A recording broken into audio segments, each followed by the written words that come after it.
Well, hey guys, thanks so much for tuning in. We certainly do appreciate it. I want to take a moment to wish everybody a very happy new year. We thought we'd ring in the new year with our friend David Morgan from silver-investor.com, home of the Morgan Report, to talk about all things silver and gold, but mostly silver. David, how are you?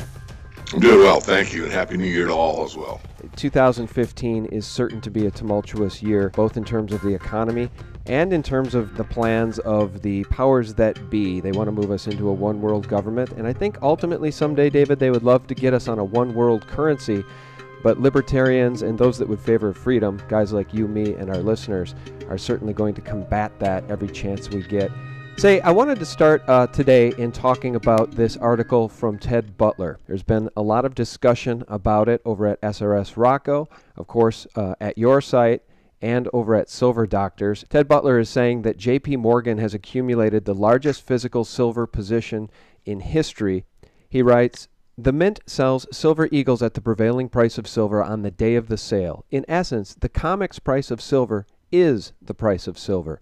By controlling the price of COMEX silver, J.P. Morgan sets the price at which it will buy silver eagles. It's the perfect crime.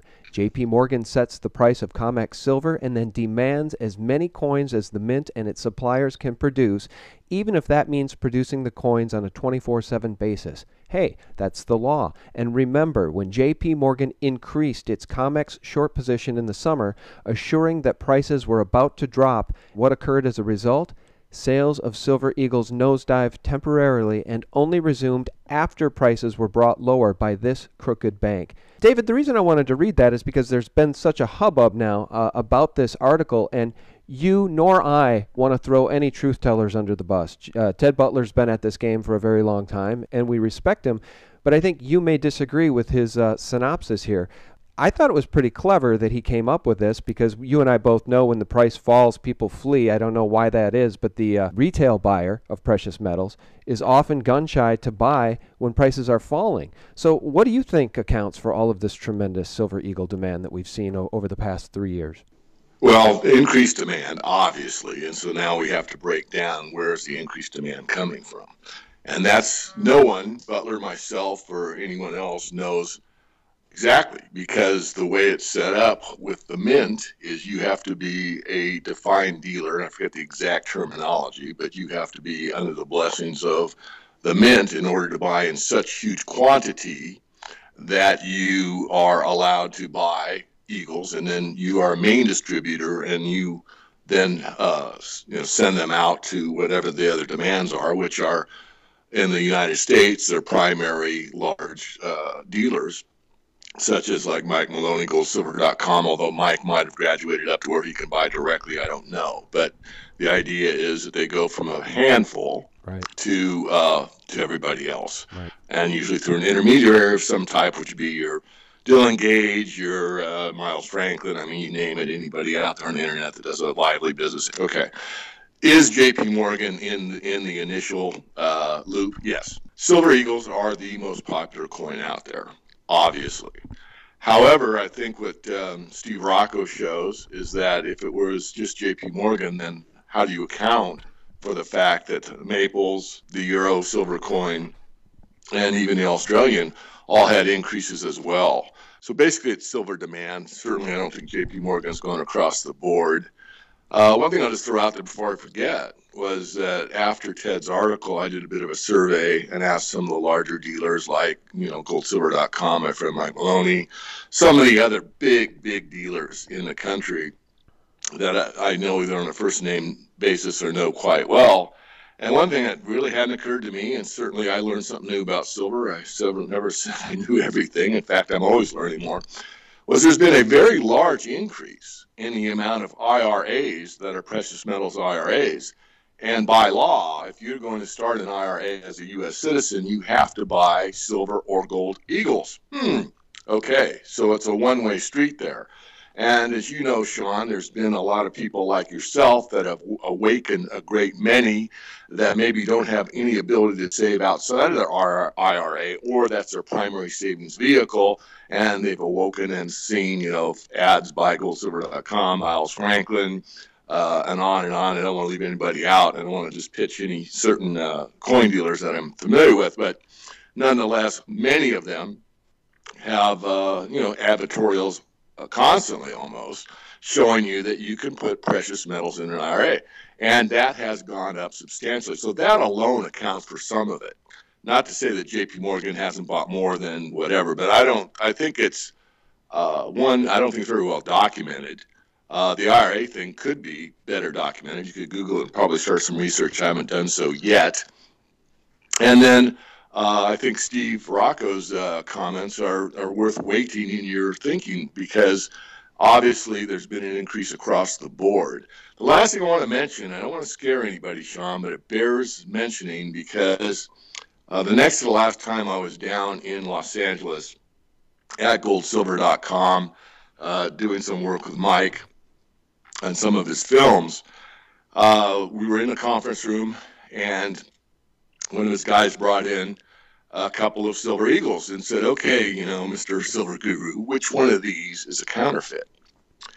And I looked at them, I held them, I studied them pretty closely. And then what I did, Sean, was I dropped them, or actually spun them on the conference room table and listened.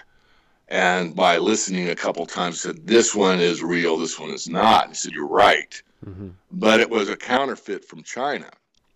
And it was pretty hard to detect. And I've seen a fair amount of eagles in my life, as you well know.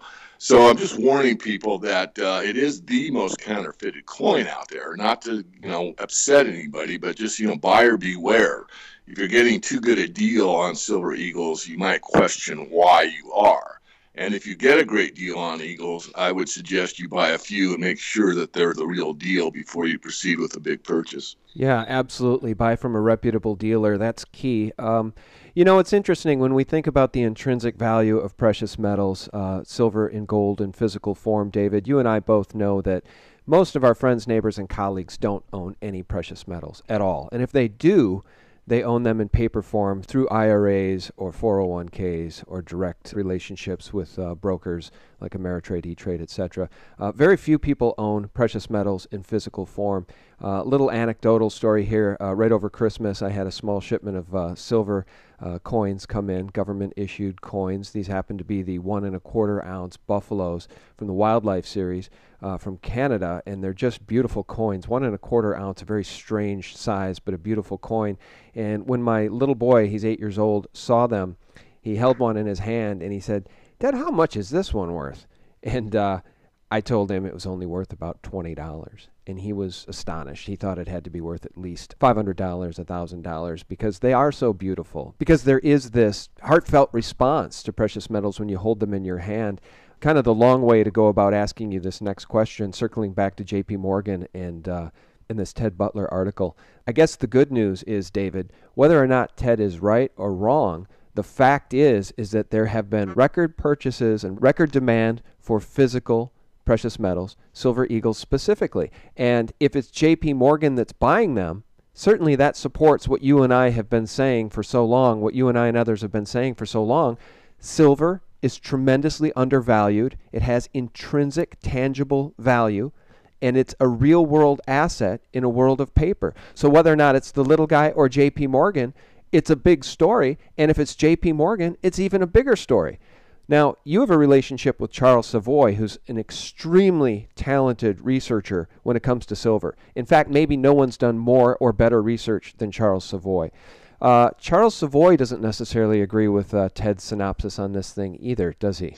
No, he does not. And let me plug Charlie a little bit more, because number one, he wrote exclusively for silver-investor.com for years and years, and all of that's still archived on the website. Right. Now, most of these articles are very weighty, meaning you almost have to be an academic or sincerely interested in the silver markets and the delicacies and intricacies of the market. But if you took the time over the next, few months to read everything Charlie has written on the silver market, particularly the price suppression schemes that have gone on for a very, very long time, you would probably be as knowledgeable about the silver market than nearly anybody on the planet. It'd be quite a read. It's quite a task. Since I don't know, it's been a few years now, probably 2 or 3, he's branched out He's created his own website. He's resurrected the Silver Stealers. He's done more articles, and and of course we still publish his work. But if you want to go back from the beginning, you can go to our site. I'm not recommending you do or you don't. No, I do. I recommend people check it out. Silver-investor.com. Now, just to flesh this out a little further, his Silver Squelchers series is absolutely astonishing. I've never seen any more detailed account. In fact, this is the groundbreaking stuff if you want to learn about the Pilgrims. If you want to learn about how old this silver suppression scheme is and how it operates at the very highest levels, even above the bankers, check out the Silver Squelcher series from Charles Savoy. So, sorry, David, go ahead. No, I agree. And, just keep on to that thread of thinking. I mean, everyone's heard of the Illuminati and the Freemasons and the Club of Rome and on, but very few have heard about the Pilgrims. Mm-hmm. And Charlie's the first one to bring the Pilgrims to my attention. And again, I'm not a know-it-all. I'm going to try to be a learn-it-all. And that was like, wow, this guy really goes deep. And, of course, I've got the book. It's hard to get. I've read it. It's very interesting. But this is one of the top, I'll call it secret, quote-unquote, societies out there that very few are aware of. It's interesting occasionally, Sean, that I'll get someone, that reads some of his work and comes to me and is just like so excited and exuberant and says, well, why doesn't everybody know about this? Mm-hmm. And of course, the answer is because very few people take the time to study, read, do the research that Charlie has done. So a tip of the hat again to him. Yeah. But moving onward, I want to go on a tangent very briefly here and look at some of the stalwarts that the mainstream Mockingbird press that you refer to constantly does. They really, tout out, Warren Buffett, and he's anti-gold, and wouldn't you buy land? Land could produce this. Gold just sits there; it's dug out of the ground and then buried back in the ground, and on and on. But they never bring up the fact that he bought 129.7 million ounces of silver. It's like, well, you don't like gold, Mr. Buffett, but you seem to like silver. Why is that? They never ask that question in the mainstream. That's right. Well, he saw what a value it was at $5 or $6, and I just want to remind people that despite the trillions and literally trillions upon trillions upon trillions of dollars that have been printed since even Buffett owned silver, the price now, David, is only slightly more than double than where Buffett was buying it. Yeah, it's incredible, and I drilled down a little further, and that's an extremely important point. But, silver has utility value. I mean, Buffett makes fun of gold. I'm not anti-gold. Anyone that knows me and really knows me, knows that. But, silver has utility value. I mean, it's something that's an antimicrobial. Yeah. It reflects light. It conducts heat. It's essential for anything electronic or electrical. We couldn't have today's technology without silver. And Buffett knows that. Right. And that, but it's never asked. That's my point. It's like interesting. So, people that are top level only, that the mainstream Mockingbird press is the only information they receive, they would make they'd probably connect gold and silver are the same or more or less. Mm-hmm. And if Buffett doesn't like gold, then, that'd spill over. I'd love to do a survey at some time and just ask, the man on the street, do you know who Warren Buffett is? And if you got out an affirmative, then say, does he like silver or gold? Does he like them? And just see what the response would be. Yeah, and most people have no idea about precious metals. It's so interesting because our culture is so absolutely detached from what was once real money in this country. They took the real money out of our coins in the 60s, and of course they took the real money out of our dollar bills, out of our paper money, back during the foundation of the Federal Reserve. Of course, those listening know very well that paper money used to say redeemable in gold, redeemable in silver, and they were called silver and gold certificates because those were paper IOUs for the precious metals that were in the vaults. Of course, none of the banks have precious metals in their vaults anymore, and if you go to your local bank and you want to withdraw $10,000 from Wells Fargo, I can tell you right now there's a good chance they won't have it, or it'll take 10 minutes to get the money together because the banks rarely have a whole lot of paper even on hand. And that's really the stunning part, isn't it, David? You talk about what would our neighbors and friends say about Warren Buffett and his thoughts on silver and gold. Most of our neighbors and friends don't even think about silver and gold, despite the fact that the U.S. federal government is now more than $18 trillion in debt, right? The credit card has been run up so far that they're now opening new credit cards to pay old credit cards in the greatest Ponzi scheme that ever was. And strangely, your friends, my friends, and so many of our friends and neighbors and colleagues think this thing is just going to go on forever. And it can't.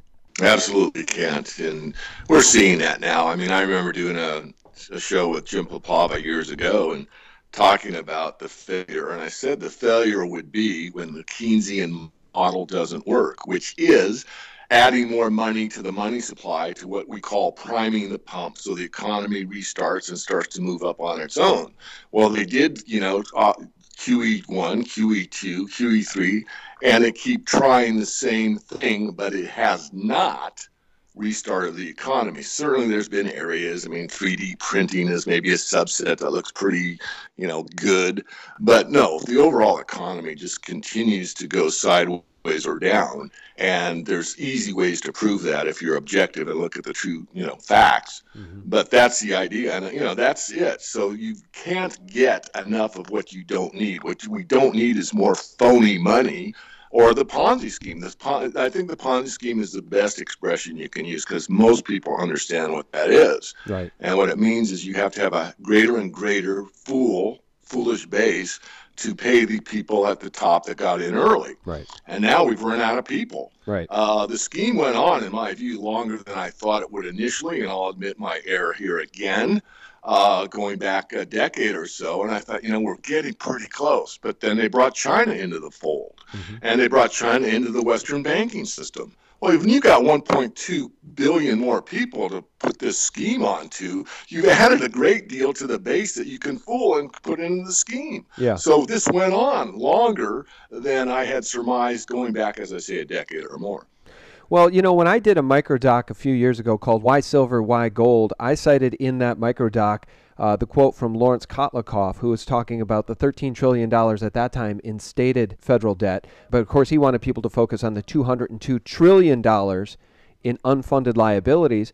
But, that was just a few years ago, and it was $13 trillion in debt. And now the officially stated debt is $18.14 trillion. Here's an article from Zero Hedge. U.S. debt soars by $100 billion on the last day of 2014, hitting record of $18.14 trillion. So we know that the Treasury, we know that the Fed, we know that the powers that be are playing games with these numbers if they wanted the debt to stay below $18 trillion. And then on the last day of 2014, suddenly it soared by $100 billion. God only knows where this money is being spent. God only knows how many people are on the take. It seems the whole Congress and Senate are on the take, which is why we've lost our republic to the extent that the U.S. Constitution and the Bill of Rights is being trampled on a daily basis. And the wiretapping by the NSA seems to just be fine with everybody. The torture, Americans seem fine with the torture and the CIA torture. It's all fine as long as they can go down to TGI Fridays on Friday and get a $7.99 sandwich. I don't understand it, David, but we're preaching to the choir because none of our listeners understand it. None of our listeners understand at this point how sheeple can remain sheeple. And I've long maintained that you need to want to wake up in order to wake up. You can't wake up. A lot of times you can't even wake up your own friends and family, David. That's true. Even in my own case, my own mother really doesn't get the gold story. I mean, she's sympathetic to me and my work, but really doesn't get the big picture. My father, when he was alive, did, but nonetheless, it's very difficult at times. And I don't, pound the table. I just state the case and let it go, and I don't restate it. I think once is enough with its close friends and family, but nonetheless, there will be an awakening, Sean, because once the ship has sunk, everyone knows how it might have been saved. And when this thing goes down, there's going to be a lot of people screaming at the top of their lungs at the Mockingbird Press saying, why didn't you tell us? Well, they never told you, or they alluded to things that were inaccurate or half-truths.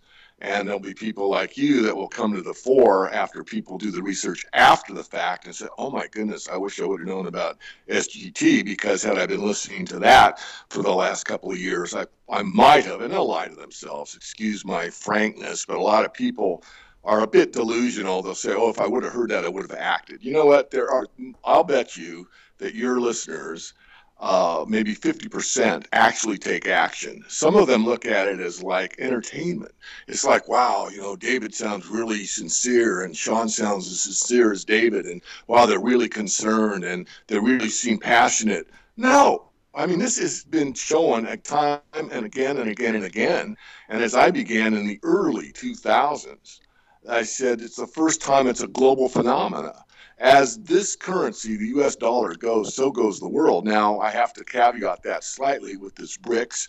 And even there, I'm not so sure that the bankers are on top controlling both sides. I really don't know. Right. I like to think that there could be a breakaway, but I really don't know that for a fact. It seems authentic. I mean, the pushback from Putin, the pushback from China, the pushback from BRICS against the dollar does seem authentic. But to your point, who knows? This may all be part of the plan to just move us away from the dollar, move the world away from the dollar and into a one world currency ultimately. But you're right. We don't know what with 100% certainty. But the BRICS do seem authentic. People do seem fed up with the dollar.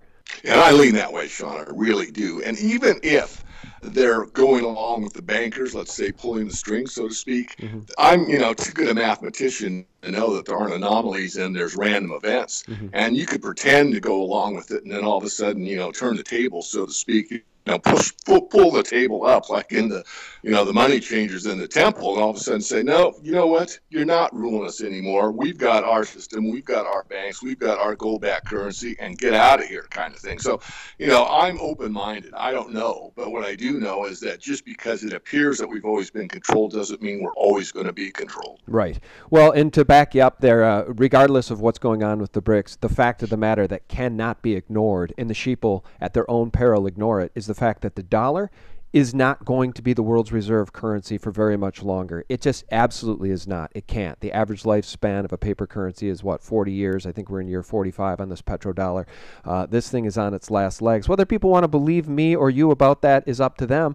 But if they want to take their news, if they want to take their information from the mainstream Mockingbird media, if they want to take their news from highly compensated CFR members like Brian Williams and Aaron Burnett, let them have at it. Because to your point, and I appreciate you saying it, places like IntelliHub, Silver Doctors, Brother John F., The Daily Sheeple, TruthStream Media, Zero Hedge, and your site, silver-investor.com, are great sources for real information. And I'm here to tell everybody that none of the people at any of the websites I just mentioned are CFR members making millions of dollars a year. So you take your news where you want to take it. All David and I are trying to do is help people. So if this information matters to you, try to share it with your sheeple people, friends, and neighbors, because I maintain, David, that time is running short on this dollar paradigm, and I know you believe that too. So much so that I think you and our friend Daryl Schoon are putting together some sort of symposium here in the future. Can you tell us a little bit about that? What is that called? I got an email from you, and I just want to flush that out for people so people are aware of it. Yeah, if you go to the website, our silver-investor.com, it's right at the top on the front page. It's called The Checkerboard Game, and it's looking at the bigger paradigm, which we've been discussing. Really, it's the monetary system, powers that be beyond it, and how to break free of it, at least to understand how it works and how it operates. And Marshall Thurber is actually the main speaker at this event. We'll be in Spokane, Washington. All the details are on the website. Okay. But it's a game that is played that actually puts people physically in the monetary system and realizes how societies form around a monetary system and what alliances they build and what kind of biases and prejudices they have because they become collectivists. It's a very interesting game. It's an enlightening event, and that starts probably the first 2 hours. Once that's accomplished, then people will have sort of an innate bodily knowledge almost of what's going on a global or a macro perspective. By the way, Marshall Thurber taught Tony Robbins early on. He's pretty powerful, deep thinker, friend of Buckminster Fuller, who wrote Grinch of the Giants. If you haven't read it, I suggest you do. So I think it's going to be a very powerful, more, let's say, global, more of a macro picture, excuse me, than what I usually do. And it'll be, these two friends of mine that will be with me at this event. So certainly, if you have the means to get to Spokane to participate, you'll be one of the few on the planet, because this game has not been played very often, but it is a very profound wake-up call that if you participate, you can't help but realize at a very deep level why, for example, the Congress can, be bought and paid for. And I just want to go on a tangent there, Sean, if I might. And, what really upsets me, and I said this on an earlier radio show years ago, is that all these critters, uphold or take an oath to the Constitution. and they're breaking it left and right. And so who are the people that are really the terrorists or the tyrants? If you make an oath that you're going to uphold something for all enemies, foreign and domestic, and you continually do the opposite, who's to be held accountable here? Yeah. Is it the guys on the street that say, no, we believe in two things? One, doing everything you say, and two, not infringing on the rights of anyone else. It's pretty simple. Right. But, today, as you well know, and you've done so much to help others wake up, hopefully, is that this is the exact opposite of what's going on today. Yeah, the people you speak of that will not uphold the Constitution and are elected representatives of the people, they're traitors. If they won't do their job, if they are on the take, if they represent corporations over people, they're traitors. And it just needs to be said. It's a word that's not said often enough, and we need to bring it back, because the people that will not uphold the Constitution and the Bill of Rights and stand up against the corporatocracy are traitors. It's plain and simple. Hey, as we wrap up, David, we're securely in the hands of 2015 now. We made it somehow. And, without asking you for predictions, because you and I both know predictions at this point, when the big banks and the international cartel controls the price of physical gold and silver through the paper markets, asking you for a prediction would be a fool's game. But I just want to get your sense before we wrap up. What's your feeling about 2015? Well, I think it's going to accelerate. In other words, I think there are going to be more and more items in the news that are really important. The war theme is going to continue, probably accelerate. You're going to see food dynamic come to the fore more and more. Food prices, shortage of food, water, of course, is a key issue as well. And as far as the metals go, always play the game, because I get asked sometimes by the banks and some of the publications, what are my forecasts? And that really is a guessing game. And I'm much better looking at the data and giving, a short-term prediction like, 2 or 3 months out. But regardless of that, the place to look for on a technical basis is, $26 silver and $15.50 gold. Once we get over those levels, then you can rest assured that the bull market is going to kind of accelerate upward. I think Martin Armstrong, who gets a great deal of followers, is looking for it. And if I read his work, and I don't look at it all, believe me, I think it's 3/4 of the way into 2015, I think, is where he's either seeing a bottom or where we start to come up. I think we're coming up probably in January, at least a good-sized bounce. But regardless, if you use your head and think logically and understand history, in other words, if you listen to SGT report and have taken even part of it in, you'll understand why having precious metals is so ultimately important. And that doesn't mean you have to put your life savings into precious metals. What it means is you have to grab enough to where you're comfortable. And that's all you really need. At that point, you can be secure. And there's other things to get, of course. And you know what? If, things do get better. I mean, some, tiny cases they are, but the overall economy certainly isn't. The more repressed, suppressed, and lied to we are, the more uncertain things become, and the less trustworthy we are as a nation or a world. And that's the most important thing. In fact, in my new book, Silver Manifesto, that'll be out in 2015, the last chapter is Beyond Silver. And I asked a lot of questions. I didn't give many answers, but some of the questions I asked is, what does it mean to be truly human, and how civilized are we really? I mean, look at the war efforts that's gone on for time immemorial. I mean, we're sitting there killing each other all over the planet, usually for power or wealth or resources. Yeah. Something is drastically wrong with the human condition, in my view. Oh, my God, I couldn't agree with you more, and I know that our listeners feel the same way.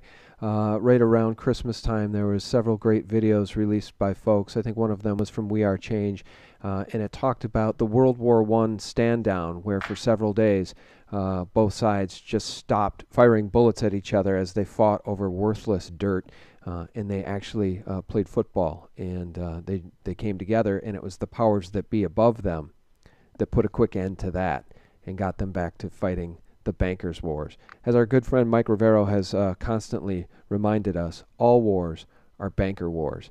That's the fact, and so many of us know it. Guys, our guest has been David Morgan from silver-investor.com, home of the Morgan Report. And David, I know you're always eager for people to subscribe, and they could even get a free trial. Is that correct? Absolutely. You can get 30 days for absolutely free. You can get free information at our YouTube feed, which is Silver Guru, or my Twitter feed at Silver Guru 22. And there's a free e-letter that comes out once a week. We don't bomb your email every day. It's once a week. And it's kind of a summation of all the interviews that I do, questions from readers, and useful information. Yeah, absolutely useful information. You've been a good friend to SGT Report over the years. We really do appreciate your time, David. Oh, my pleasure. Thank you, Sean. Thank you. And guys, thanks so much for listening. We wish you a heartfelt, wonderful 2015. Happy New Year.